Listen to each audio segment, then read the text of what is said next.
All right, so there are certain shows, I'm sure there are certain shows where the producer of the show thinks, I don't know, is he even paying any attention? Is he even engaging in this?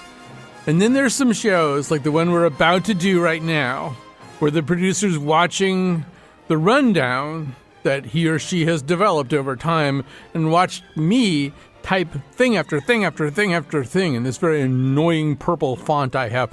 That's what's going on with today's show about the notion of the sacred, how we explore and express the sacred in our daily lives. Very excited about this show, more excited even than this music would indicate. So get ready before I type something else in purple.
I actually have to take a moment to compose myself. That's Paul Winter and Paul Winter Consort. I believe that particular recording of that song, that much recorded song, is done in the Cathedral of St. John the Divine, where he does his solstice concerts. I listened to it this morning and I completely lost it. I completely wept. I thought it was going to be okay here, but I'm okay. We're going to talk about the sacred, which is something that we think maybe, or maybe I thought going into this when Lily Tyson first proposed this, I thought, well, I know what that means and I know how to talk about it. And then the more I thought about it, the less I was sure. But before I introduce, we have three terrific guests here. Before I introduce the first of them, I'm going to read a little part of a poem by Rilke. The poem's called Now It Is Time That Gods Came Walking. I'm going to skip down here to, he says, "Oh gods, gods, who used to come so often and are still asleep in the things around us, who serenely rise, and at wells that we can only guess at splash icy water on your necks and faces, and lightly add your restedness to what seems already filled to bursting, our full lives." And I think there is that kind of sense anyway. Well, I won't even say another word about it. I'm going to introduce the guest. So Mary Jane Rubenstein is professor of religion and science in society at Wesleyan University, and she is the author of Astrotopia, the Dangerous Religion of the Corporate Space Race, among other books. We're very excited to have her here. Hi, welcome to the show. Hi, thank you so much. It's great to be here. So maybe just give us, I mean, obviously the word sacred is going to mean different things to different people and different things in different cultures, but give us kind of just a working definition of it so we know what it is we're batting around here. Sure. Working definition of the sacred. The sacred refers to people or places or things that tend to be set apart from other people or places or things. And insofar as they are set apart, they tend to be surrounded by prohibitions, which is to say things that you can't do to them, and also prescriptions, which is to say things that you have to do with them in relation to them if you're going to interact with them. Yeah, you know, as I was sort of meditating about this all morning and reading and thinking, it struck me that we could be pantheistic, so God is everywhere. Or we could be, as you religion professors would say, apophatic. God is ineffable. You can only really talk about everything about God that you can't figure out.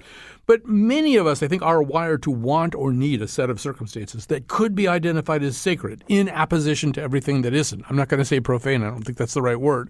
But it feels to me anyway that in identifying the sacred, the objects, you know, God is in this chalice and this mezuzah, God is not in the Vitamix splendor on your counter, that we're sort of wrestling like Jacob with the angel, trying to get God or the divine down to earth in some place where on a reliable basis we can then interact with divinity. But just react to that idea. Sure. Well, I think that if it's the case that, as a number of our traditions teach us, divinity is somehow inherent in all things, but also not equivalent to any of those things, then it makes sense for different communities to try to map the places in which divinity or the sacred or the source of things or the ancestors sort of show up with more intensity than other places. And those are going to vary from community to community, right? For some communities, a particular tree will be sacred, and for others, a different tree will be sacred, or a different mountain or something like that. Right. And sometimes the thing is sacred in its kind of natural resting space and sort of the way it is. It's sacred.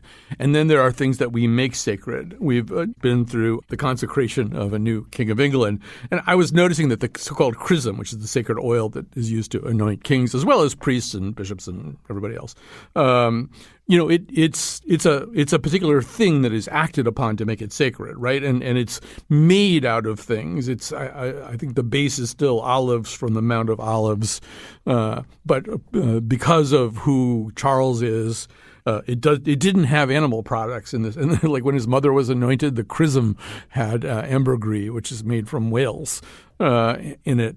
So we can decide something's sacred, and we can make it more sacred by doing stuff to it. Yes, absolutely. I don't think anything actually is inherently sacred. Beings in the world are, and because collective, communal, social energies get sort of invested in particular things and not other things, particular things become sacred and other things don't become sacred. So chrism, right, the oil, even if it's olive oil from the Mount of Olives, it's just oil, it's just olive oil until a priest or a bishop says words over it. Communion wine is just wine. I mean, you can buy communion wine at the package store on Route whatever. Bring it into a church. It's just wine. There's nothing special about communion wine until a priest says the words of the institution over it and makes it a sacred thing, right? So it's human rituals that make sacred things and people and places sacred. Right. Don't bring it home expecting it to transubstantiate. Right. Don't try this at home, as they say. No, so, won't do it. But let's stay with this idea of things that are in their natural state sacred, and then things where sacredness is kind of created. The one of the contrasts you use is, and I know nothing about this, Uluru, which is otherwise known as Ayers Rock in Australia. Tell us about that. Sure. It's an amazing structure. So it's Uluru, or Ayers Rock, out in the outback. It is sacred to the Anangu people of Australia. And you've probably seen photos of it. You'll see, the land is just sort of orangey red, and then suddenly there's just this gargantuan monolith rising from what seems to be sort of nothing around it. And according to the Anangu people, each part of this rock was formed by different ancestral beings as they sort of slithered and made their way through the landscape at the time of creation, or dream time. So snakes and wallabies and sand pythons all kind of constitute this rock, which for the Anangu is a living, breathing being. It is the resting place of the ancestors. That's what it is. It is also a tourist attraction for non-Indigenous people who go and see how incredible it is and want, for one reason or another, to climb it or to etch their names into it or something like that. And so there we see a conflict of between a community that views a natural formation as sacred and a community that maybe doesn't see it as sacred. Yeah, and that's a tension in all kinds of places like that. I mean, we can circle back to that in a second. But, okay, you contrast to that too. And it was funny just to see this in the notes, the conversation that you had with Lily. I just perked right up because if somebody had asked me, well, bring me someplace sacred, I don't know that I would know how exactly to do that, but I would say numinous instead of sacred. But the place I would bring you, whatever we were calling it, is the Cathedral of St. John the Divine in New York, up in Morningside Heights, where I had experiences that were ineffable but important to me. But that's a made space. So talk a little bit more about it. Right. It's a made space. I mean, it's a as the psalmist would say, it's a fearfully and wonderfully made space. It's perennially unfinished. It's absolutely stunning. It's the world's largest neo-Gothic cathedral. And it's right there on Amsterdam Avenue and 112th Street. And they say that at its apex, at the height of the cathedral, right at the crossing, if you wanted to, if you could figure out how to do it, you could fit the Statue of Liberty inside there. I mean, it's just absolutely gargantuan. It fits thousands of people. It's got a rose window with this tiny, tiny little Jesus of Nazareth, who turns out is like actually 5.5 feet tall. I mean, it's a gargantuan space. The sound is majestic. I mean, you can hear from that Paul Winter piece you opened with this. It sounds like nothing else in there. Everything is kind of hushed and cold, and everything smells like incense.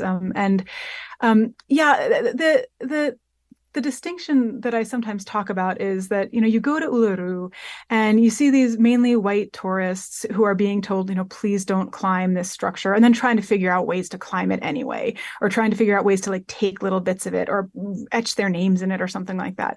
And you go to a place like St. John the Divine, and tourists come in by the boatload, by the busload, by the bucket load. And the minute they get in, no matter where they're from, their voices get very hushed and they become very well behaved and they stay within the little velvet ropes.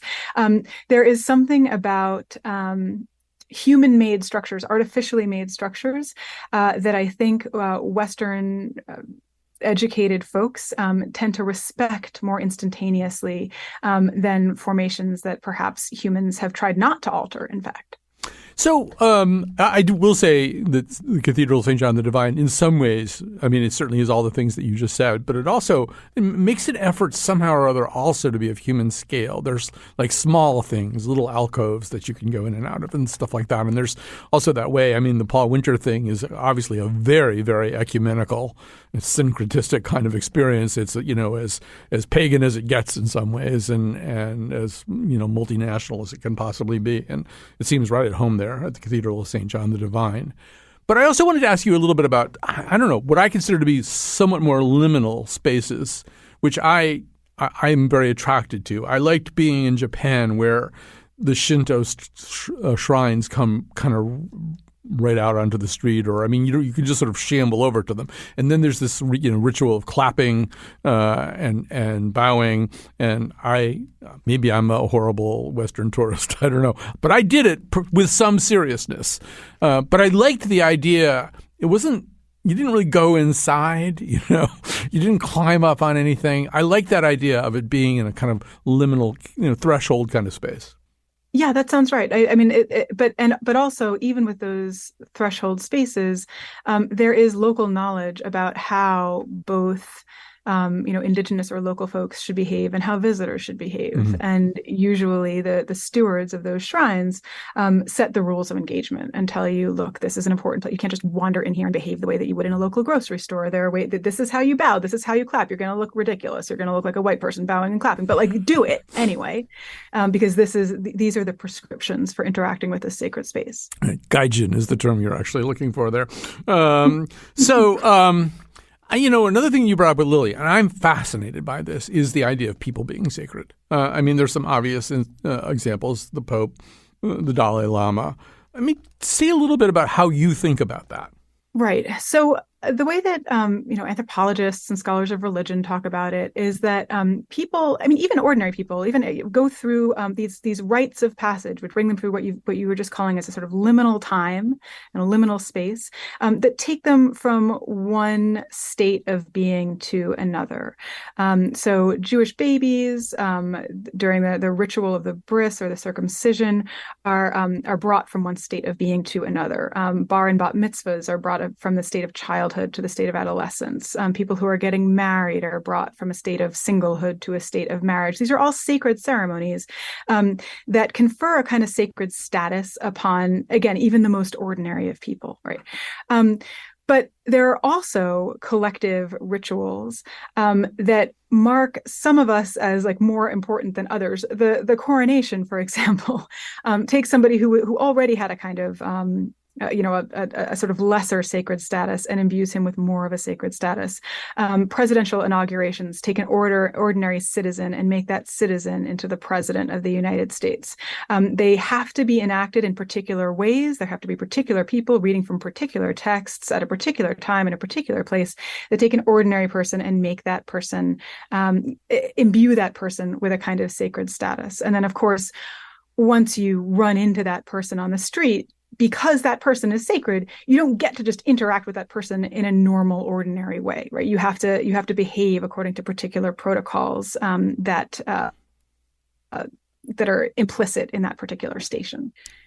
But I'm also very intrigued, once again, with liminality here, or with the sort of blurring of distinctions a little bit. And I'm going to give you this example that is, I have to give some credit to my ex-wife who first began to talk about this, because some of her family members were older Southern women. They were really Southern ladies. You really almost have to say this. And they were very devout. They were very religious. And they would often talk about Jesus as a sacred persona, but also, well, actually, there's I want you just to, everybody to listen to the lyrics to this song, because it's almost as if they're describing, and the person who's singing the song, by the way, is going to become important in just a second, it's describing a romantic encounter with almost a secret lover. So, Kat, this is A1. I come to the garden alone, while the dew is still on the roses, and the voice I hear falling on my ear, the song of God discloses, and He walks with me, and He talks with me, and He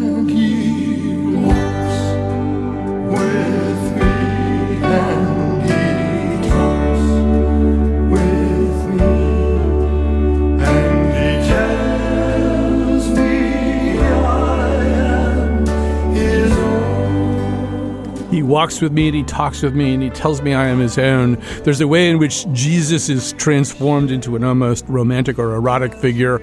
Of course, the person singing is Elvis, who has been transformed over time from a romantic or erotic figure into a sacred figure. There are black velvet paintings of the two of them together. But there's that way. Maybe we could just talk a little bit about a secular figure like Elvis, the way he, at a certain point, maybe gets transformed into something very nearly sacred. Sure. I mean, I'm happy to talk about Jesus. I'll talk about both of them. Say anything you want. Yeah, I mean, Jesus is a complicated figure. This is the scandal of the incarnation of Christianity's central doctrine, which is that the untouchable, ineffable, immortal, unchanging, eternal, singular, totally disembodied God took on human form in a place in time in a human body that was probably about 5'4" tall in occupied Palestine. I mean, the conflict between those two different sets of categories is enough to make the mind real, and it's that St. Paul says is the reason that this can only be a matter of faith, because it seems so philosophically impossible that this same person can be both sacred in a totally removed way and also your best friend or your lover or something like that. That's the sort of Christian stroke of genius, is to combine those opposite categories and to draw the sacred so near that it's sort of equally terrifying as if it were totally far away. Elvis, celebrities, right? I mean, similarly, it's the energy of a community, in this sense, popular culture, that coalesces around particular figures and makes them sacred. There's nothing about Elvis that was sacred at the time of his birth or something like that. It's and it's not it's not the songs themselves. It's the collective energy around the songs and the presence and the pants and the gyrating and all of that, right? That establishes Elvis as a sacred being. People can also come out of being sacred beings, right? When I grew up in my family, Bill Cosby was a sacred being. He has lost that status because of the way that collective energy has come to turn away from him. So people can come in and out of sacredness. All right. He's lost it like on a John Milton basis. All right. So I don't know. Lily says we have to wrap up pretty soon. Can we just do a little bit of outer space? You might have to, now that you passed the Elvis Jesus test, you can be on whenever you want. But, and maybe we just have to do the outer space thing as a whole show. But just give me just a nutshell of what it is you're thinking about. I mean, I watched one of the videos, but just talk a little bit about why outer space and sacredness are interesting to you right now. Okay, two reasons. First of all, the U.S. space program has always justified itself rhetorically by connecting the conquest of space to the conquest of North America. That just as God called European descended Americans to conquer the whole North American continent, God is now calling Americans to conquer outer space. So there's this very straightforward sort of post-Christian inheritance that the space program has always kind of called upon, particularly through the voice of politicians. I'm also looking at the way that some spokespeople of private capital, particularly Elon Musk and Jeff Bezos, are sort of selling futures in outer space based on a very classic religious narrative of impending disaster on the one hand and promised salvation on the other hand. I mean, there's also that, the so-called overview effect in that, the astronauts often describe Edgar Mitchell, he founded the Institute for Noetic Science or whatever. But I mean, there's that sense. It's clearly an epiphany. And I think some of the astronauts are reluctant to call it that because they exist in this kind of scientific continuum where it's just maybe not so cool. But to me, that's one of the other interesting things is, wow, you get away from Earth, you look at it differently. One of your panelists was saying, there's an outer space, there isn't really like the Sabbath doesn't come on a certain day. All this calendar stuff doesn't really work out there, but other things start to kick in instead. Yeah, the hope is that somehow by seeing the Earth from a position beyond the Earth, the astronaut comes to realize that all of us are really, the same species on the same planet in the same biosphere, and really we should end our wars and get about the business of being decent stewards of the Earth and one another. That would be a great way to relate to outer space, but I'm not sure that's the direction we're headed. All right. So I think we have to go or we're going to get in a lot of trouble with Lily Tyson, but you are welcome back here whenever. You're wonderful.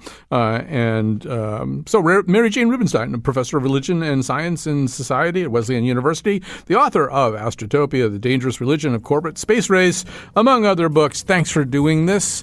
And when we come back, we'll talk about a more secular view of the sacred, if that's not a contradiction in terms.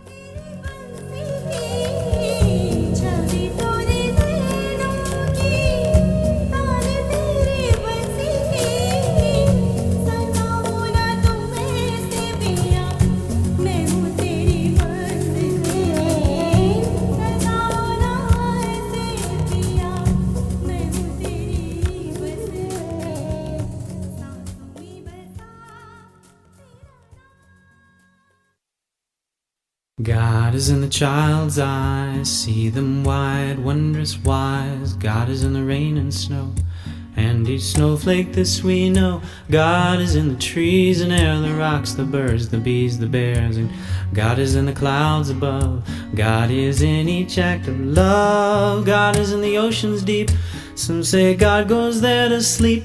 God is in the mountains high, whistling a lullaby. God is in the darkest wood, God is in your neighborhood. God is in a place that's near, sometimes it's just not so clear. God is in, God is in, God is in. All right. Well, this part of the conversation actually will probably deal quite a bit less with God, but not quite a bit less with the idea of the sacred. Vanessa Zoltan is an atheist chaplain, co-host of the podcast Harry Potter and the Sacred Text, Hot and Bothered, and Should I Quit, and the author of Praying with Jane Eyre, Reflections on Reading as a Sacred Practice. Welcome to our conversation. Thank you so much for having me. So I think some people are going to hear atheist chaplain and think atheist chaplain seems also like maybe a contradiction in terms. How does it work being an atheist chaplain? Yeah, I think that people who do not believe in God still need a loving, benevolent ear at times. And so I did my initial training in a prison setting and in a hospital setting. And those are two settings where, it really doesn't matter what religion you are. You still might need someone with compassion, who is coming into the space with no intention other than to be loving and show some kindness towards you. And I think that that is a position that anyone can play with or without God. So talk about your idea of the sacred. You think of it more as a way in which almost we engage with reality, certain parts of reality. It's we can in our use of something, in our actions towards something, make it sacred to us anyway. Yeah. So I talk about sacred as an act rather than a thing, which I don't think contradicts, anything that MJ was saying earlier, but I would just include things that we treat as sacred without them being called sacred by any sort of authority. And so, my work with Harry Potter was really drawn not by my love for Harry Potter, which is, we all know, a problematic text written by an incredibly problematic person, but it is where a lot of people show devotional practice. And by that, you can sort of outline it by thinking about faith, rigor, and community as the three sort of most essential components of treating something as sacred. Faith, that the more time you spend with it, the more gifts it will give you. The more often you read Harry Potter on the anniversary of one of your parents' death, the more comfortable you get with the text, the more comforting you will find the text, because you will know what to expect and you'll notice something different and beautiful and see something different in it. The rigor or ritual is that, the more you put into it, the more you get out of it. If you read attentively, if you pay attention with intention, it will give you more. And then with community, we all know this, that, you're more likely to go to the gym with a gym buddy, and you're more likely to be rigorous in how you are thinking about a text if you are with someone. And so if you can read with a buddy, with a book club, you're going to be more likely to get out of it. And these are the three components that, we use in traditional religion as well. I just think that they're highly transferable to secular things.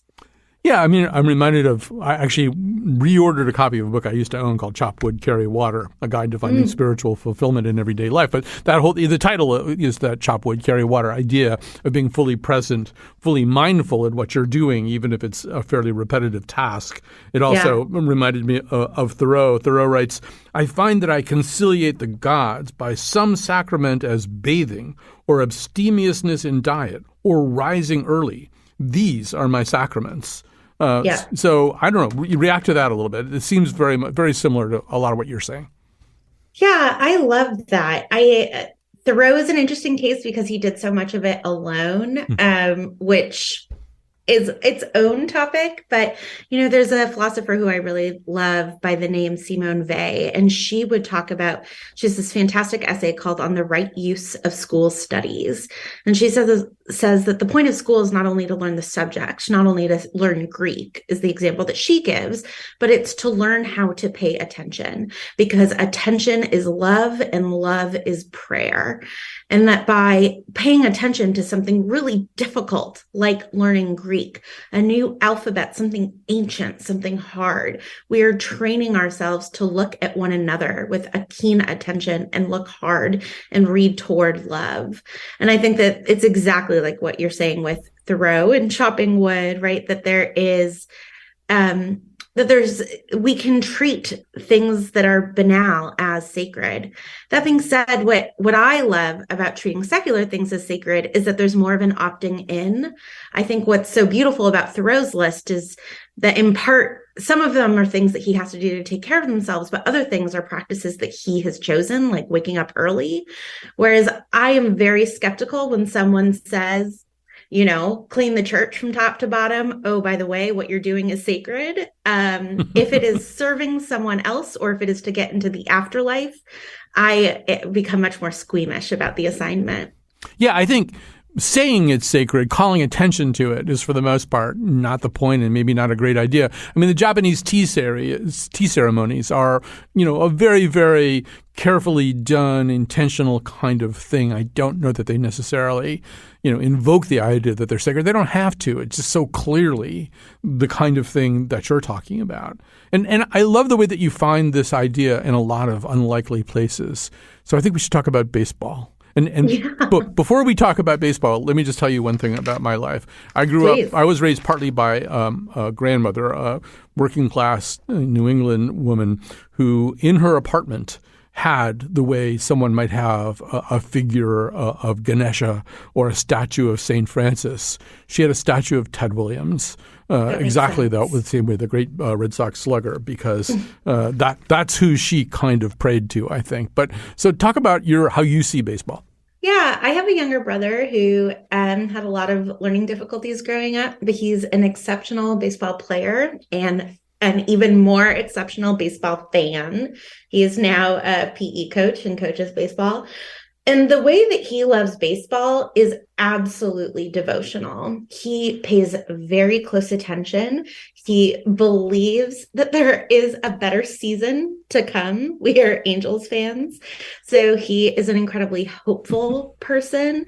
He has sayings that work in baseball that he uses for every part of his life. He will say lots of baseball left at the beginning of the season when it's already clear to most of the world that the Angels are not going to be back in the World Series like they were over 20 years ago. And he'll say that to one of my kids if they're frustrated with something. That's fine. There's lots of baseball left. You have lots of time. You can be patient. He looks at baseball as a metaphor for how to see the world, and it helps him make order of the world. It helps him love the world. And the film Bull Durham gave us all the expression, the Church of Baseball. And I think it is just as good of a church as any other. Right. Well, that's also that speech Crash Davis gives at the end about what he believes in, which, that was like the Nicene Creed, but expressed by a catcher. That's a great citation. Although, let's link two things that you've talked about, and I want to get your reaction. Because if we go back to what MJ was saying at the very beginning, there is some sense in the idea of the sacred, particularly in the more conventional idea of the sacred, of it being inviolable, right? We don't want it messed up or messed with. On Twitter, J.K. Rowling was jumping in on some conversation about trans persons. And this woman, it broke my heart. This woman said, she commented on a Twitter thread. She said, my 9-year-old is a trans person, but loves your work, and it just breaks their heart every single time you say something like this. And similarly, I would take a wild guess that your brother isn't really crazy about rules changes where, the runner starts on second in extra innings and stuff like that. Because I know other people, there's actually a producer on this show who's like that. and that's violating what should be inviolable to some people. Yeah, I think very few things are actually inviolable, right? And that is something that human cruelty has taught us. Mm-hmm. And so I think that sacredness is something that we should hold lightly, at least something that we treat as sacred. I don't think that we should treat what other people consider sacred lightly. I don't think we should be climbing on things that are sacred rocks and mountains to others. But part of treating something as sacred is treating it critically. And I think it is really important to not read the Bible on its face. I don't think we should be sacrificing virgins. I do not think we should be stoning adulterers. And I don't think that we should be treating Harry Potter as sacred in its purest form. I think once an author writes a book, they hand it to the readers and it becomes the readers. And I think a lot of really important work is actually happening in fan fiction in the Harry Potter world, but also just in conversation and noticing, wow, this is really fat phobic. This is really gender essentialist. This is disappointing in all sorts of ways. And I think that it's incredibly disappointing the way that J.K. Rowling is harming the people who love her book the most.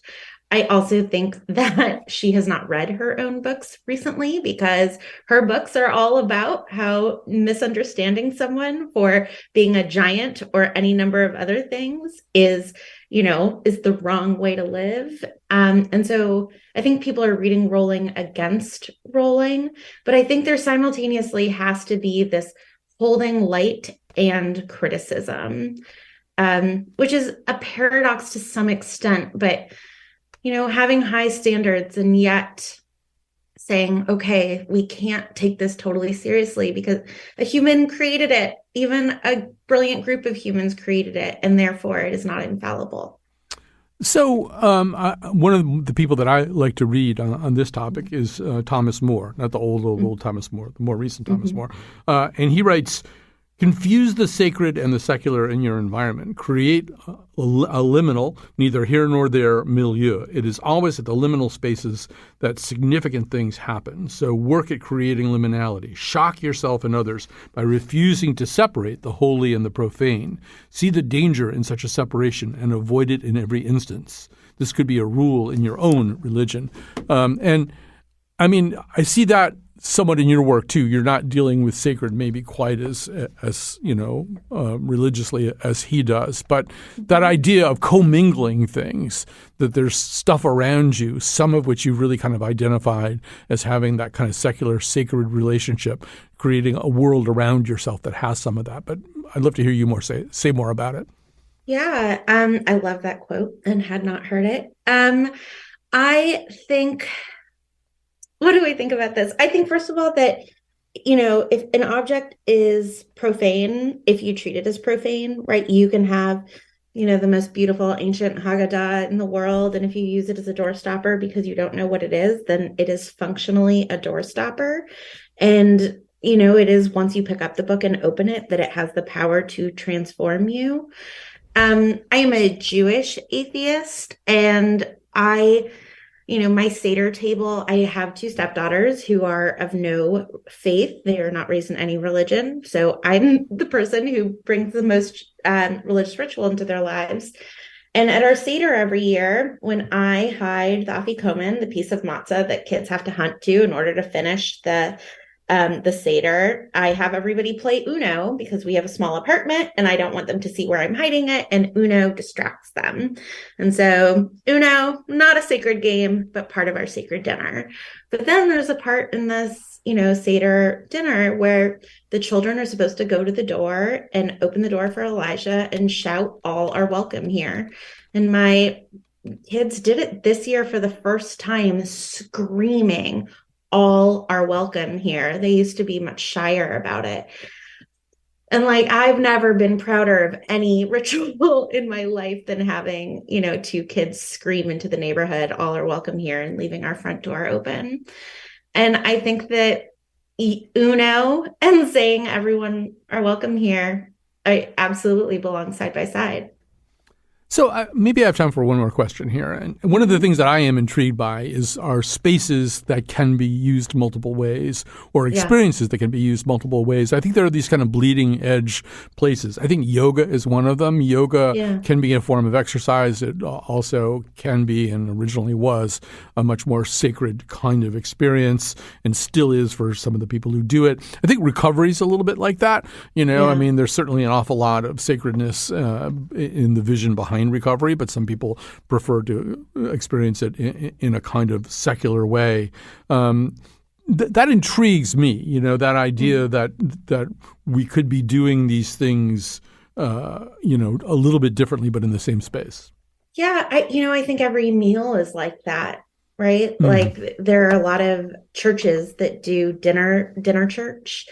And right, it's just us being together that is a form of communion. And if you look up at your dinner table and think, "Oh my gosh, it's a miracle.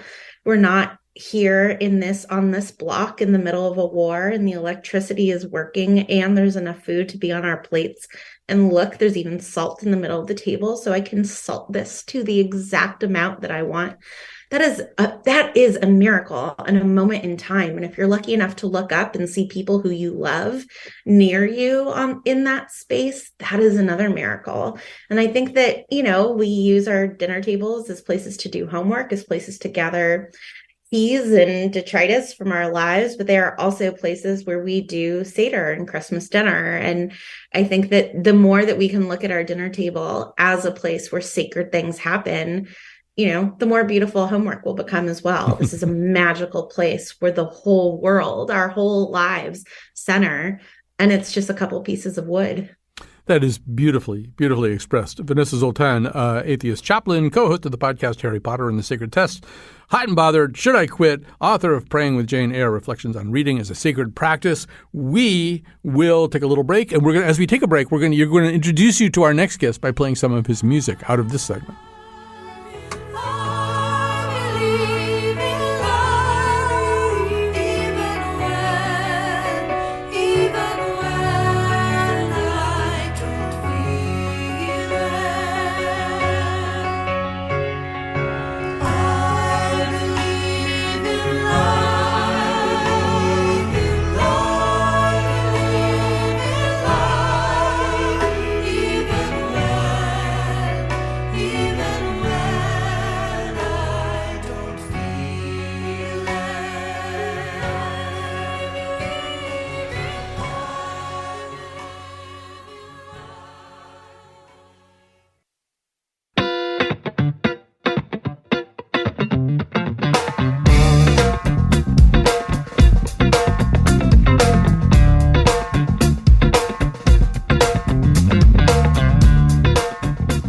Follow The Colin McEnroe Show on Facebook or Twitter at Colin McShow.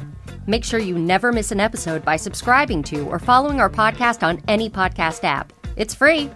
You don't have to wait an hour after eating before you go swimming. That's just something our mothers believe. Back to the show. All right. Thanks to Kat Pastor, our technical producer. Lily Tyson, our senior producer, is the producer of this episode. Thanks to Dylan for the music. And now we're about to do something that we should do a whole show about, and we're going to do it in 10 minutes, which is not a good idea. But Mark Miller is a lecturer in sacred music at Yale's Institute of Sacred Music and Divinity School. He's also the professor of church music, director of chapel, and composer in residence at Drew University, and the minister of music of Christ Church. So first of all, Mark, welcome to the show. Thank you. It's great to be here, Colin. So one thing I was thinking about, just reading some of the notes of things that you talked to Lily about is, in 1971, I was a high school student, and there was this guy, Cat Stevens, and I should have had her pull the clip, but, he had a song, I listen to the wind of my soul. Where I'll end up, well, I think only God really knows. And he goes on from there. And to me, to all of us, it was just kind of this cool poppy kind of song by this, folky kind of guy. When he became Yusuf Islam, the song really takes on a different meaning now, right? It is really clearly a piece of sacred music in its own way. Indeed, yeah. And you could argue that it was sacred then, but you just heard it differently because you thought of him differently, and he might have thought of himself differently. But yeah, kind of similar to the doorstop metaphor that Vanessa brought up earlier. What makes music sacred? That's interesting question. Well, let's talk a little bit more about it then. Yeah. Well, first of all, I was kind of amazed and blown away by Mary Jane and Vanessa's conversation with you. I really resonated with so much, so to speak, of what you spoke about. It fascinated me to think about sacred places like St. John's or the big rock Uluru in Australia, and how they're set in stone, really, like they're places that you can go see, but they're always there.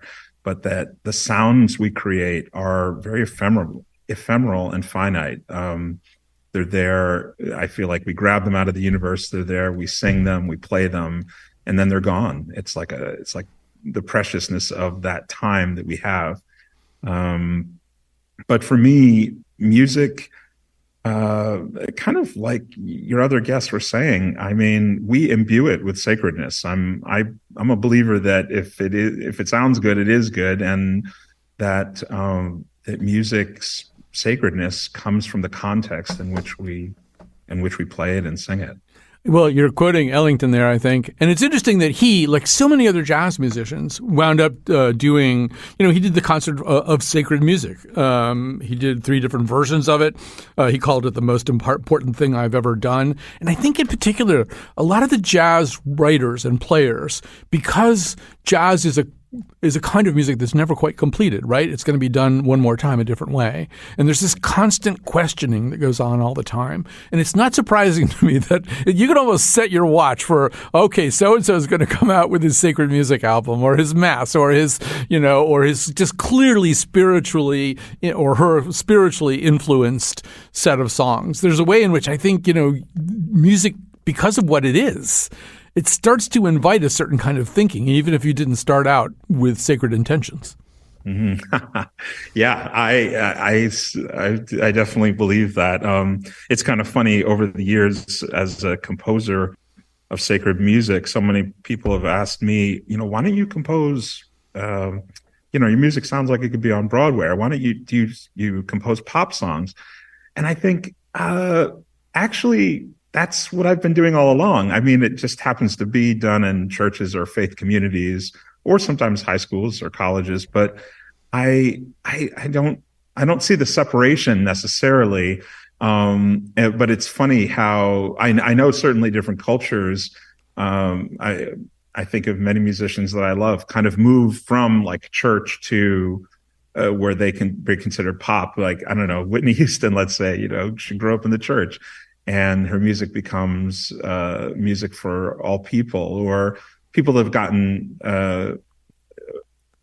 penalized for having gone from church music, Amy Grant, to more popular music in the 80s. And all of a sudden, she's kind of banned from the music that she made earlier in CC, contemporary Christian music. I don't see those walls. And I try to work at creating music that challenges those assumptions and can be played in many different places. Yeah, I mean, I think of people like Sting and Bono. Bono's latest book is full of spirituality and religious reflection, and certainly a song like Grace is just, powerfully, obviously religious. I think there should be a lot of fluidity. You should be able to slosh all around in there. But there's also the way in which music really needs to integrate into a service. A service has to have a certain kind of music. I mean, maybe you would dispute that. I'm always dying. On Wednesday night, Yale has a Taizé service, and it's based on this French monastery. And my understanding of that is that the music is really kind of specifically important in those services. And I think there are a lot of ways in which sacred experiences, sacred rituals need the right kind of sacred music. But I'd love to hear you on that. Yeah, great question. And certainly as an organist, that's what I studied at Yale as an undergrad, organ performance. And if you want to hear an organ, you go to a church, or if I want to practice, that's where I'm at. So, for me, as growing up in a Christian tradition, organ has always signaled to me the sacred.